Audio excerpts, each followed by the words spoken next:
You know what hurts the most? Sometimes the people we love the deepest are the people we were never meant to have. We had known each other since childhood. Our village only had one school, so all the children grew up together, studying in the same classrooms, walking the same roads every morning. Back then, he was just the quiet boy in class.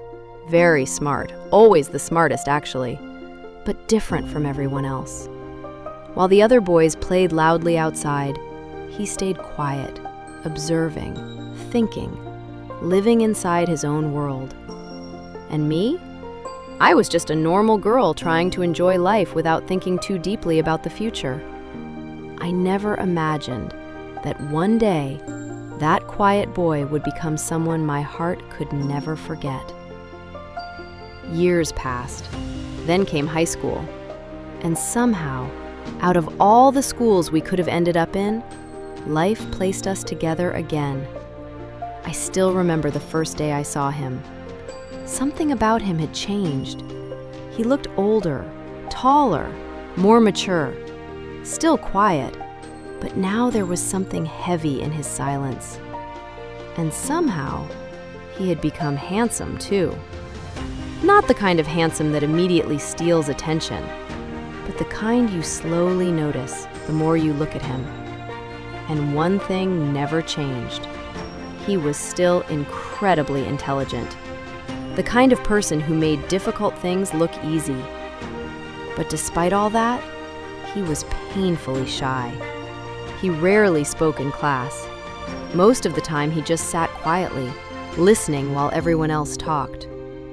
Sometimes I would catch him silently watching people, like he understood the world differently from the rest of us. And slowly, without even realizing it, I started paying attention to him more and more. Then one day, everything changed because of something small, a group assignment. Everyone in class quickly formed their groups. Friends joined friends. The loud students gathered together. And somehow, both of us were left alone. So we decided to work together. And that was the first real conversation we ever had. At first, he only spoke because it was necessary. But even then, I felt strangely happy hearing his voice. Maybe a little too happy. As the days passed, we spent more time together working on the project. And I discovered something surprising. Even though he was quiet around everyone else, when he talked to me, he talked a lot. We discussed homework. We laughed at stupid little things. Sometimes we forgot we were even supposed to be studying. Little by little, the silence between us disappeared. And before we realized it, we had become close. Very close. Soon we were talking every single day. Morning messages, late-night conversations, walking together after class, sharing secrets we never told anyone else. And eventually, everyone around us noticed. People in class started teasing us. Maybe you two should just become a couple already. Rumors spread so much that people already believed we were dating. At first, we laughed about it. But deep inside, both of us knew something was changing. Something dangerous. Something beautiful. I started admiring him more every day. He wasn't just intelligent. He was kind, honest, gentle. And for me, intelligence was already attractive enough. But finding intelligence inside a kind heart? That was something rare, something unforgettable. Every conversation with him made my day feel lighter. Every moment with him felt safe. And one night, after school, I was lying alone in my dorm room, staring at the ceiling in silence, thinking about him again, his smile, his voice, the way he listened carefully whenever I spoke. And that was the moment I finally understood the truth. I had fallen in love with him. But life was not that simple. Because where we came from, love was never only about two people. In our village, religion mattered. Tradition mattered. Family mattered. And sadly, we came from different religions. In our community, people from different faiths were never expected to marry. Not by society, not by family, and honestly, not even by ourselves. We grew up believing those boundaries could never be crossed.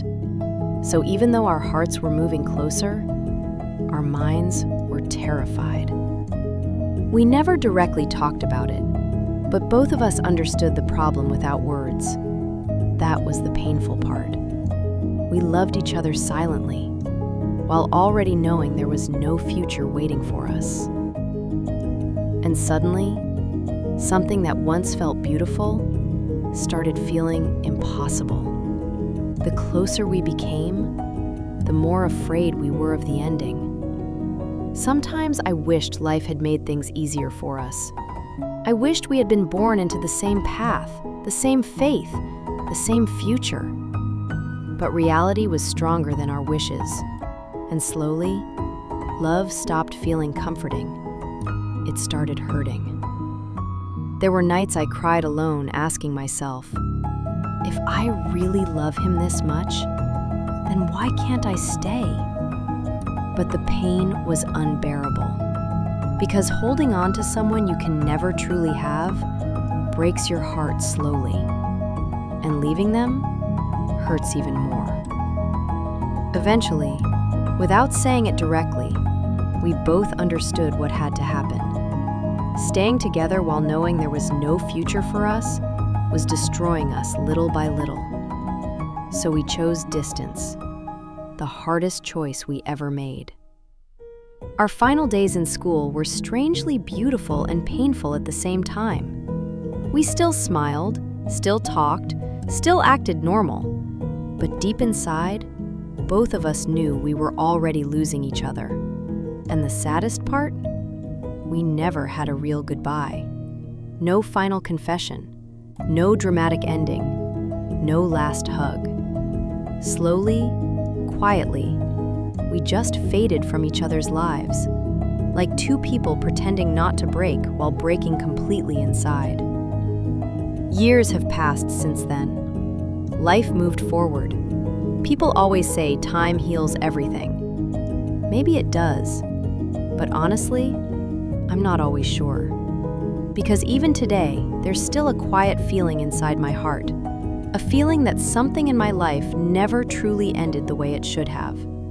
Sometimes I still remember the small moments, the conversations, the laughter, the way he looked at me when I spoke. And sometimes, I wonder if somewhere out there, he remembers me too. Maybe he also thinks about what we could have been. Maybe he also carries this silent, unfinished story inside his chest. Some love stories don't end with betrayal. Some don't end with goodbye. Sometimes they end with silence. A silence that stays with you forever.